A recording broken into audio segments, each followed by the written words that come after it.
Hello viewers, welcome to learners region. इस video में हम देखने वाले हैं एरे ऑफ स्ट्रक्चर वेरिएबल। तो चलिए शुरू करते हैं।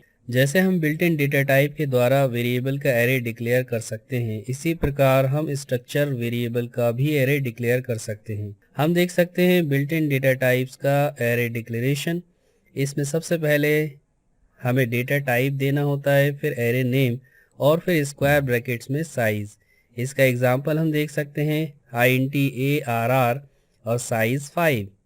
इसी प्रकार हम स्ट्रक्चर का भी एरे डिक्लेयर कर सकते हैं। दोनों में डिफरेंस सिर्फ इतना है कि स्ट्रक्चर टाइप में हमें स्ट्रक्ट कीवर्ड का यूज करना होता है, जिसे हम देख सकते हैं कि हमने स्ट्रक्ट कीवर्ड का यूज किया है।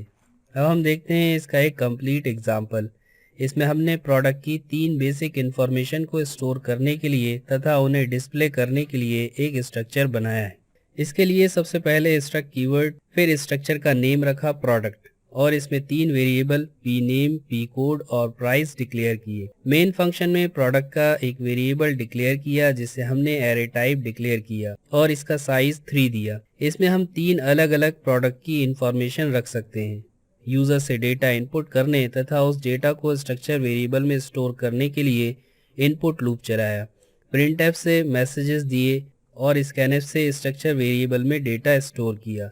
हर जगह स्ट्रक्चर वेरिएबल को स्क्वायर ब्रैकेट यानी सब स्क्रिप्ट या इंडेक्स के साथ लिखा और 3 अलग अलग प्रोडक्ट की इंफॉर्मेशन को स्टोर किया। स्क्रीन को क्लियर करने के लिए कमांड लिखा सिस्टम CLS, फिर प्रिंटफ के द्वारा हेडिंग दी प्रोडक्ट इंफॉर्मेशन और फिर इंफॉर्मेशन को एक फॉर्मेटेड वे में प्रिंट किया। प्रोग्राम को सेव किया, कंपाइल किया, रन किया।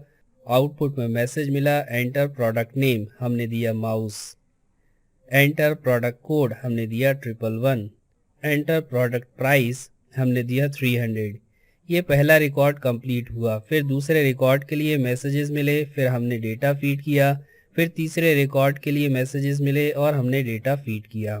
फाइनली हमें एक फॉर्मेटेड वे में तीनों रिकॉर्ड्स मिल गए।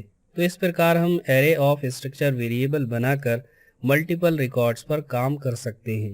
अब हम देखते हैं array initialization. Array initialization means declaration के टाइम ही एरे में वैल्यूज असाइन करना। जैसे हम बिल्ट इन डेटा टाइप में एरे को इनिशियलाइज कर सकते हैं, उसी प्रकार स्ट्रक्चर एरे को भी इनिशियलाइज कर सकते हैं। डिफरेंस वही है कि हमें स्ट्रक्ट कीवर्ड का यूज़ करना होता है और लिस्ट ऑफ एलिमेंट में हमें स्ट्रक्चर के मेंबर्स के अकॉर्डिंग वैल्यूज़ को उसी सीक्वेंस में देना होता है। इसका एक कंप्लीट एग्जांपल देखते हैं। इसमें हमने प्रीवियस प्रोग्राम को ही मॉडिफाई किया और इनपुट लूप को रिमूव करके एरे को इनिशियलाइज किया। इनिशियलाइजेशन में हमने प्रोडक्ट के 3 रिकॉर्ड्स का डेटा उसी ऑर्डर में फीड किया जिसमें हमने इन्हें स्ट्रक्चर में डिक्लेयर किया।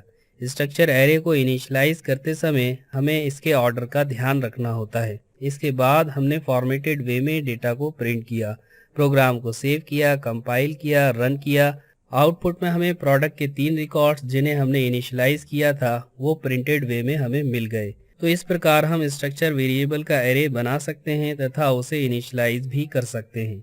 यदि वीडियो आपको अच्छा लगा तो आप इसे लाइक कर सकते हैं, शेयर कर सकते हैं, कमेंट्स कर सकते हैं और अगर आप चैनल पर नए हैं तो चैनल को सब्सक्राइब करें ताकि नए वीडियोस की नोटिफिकेशन आपको टाइम पर मिल जाए।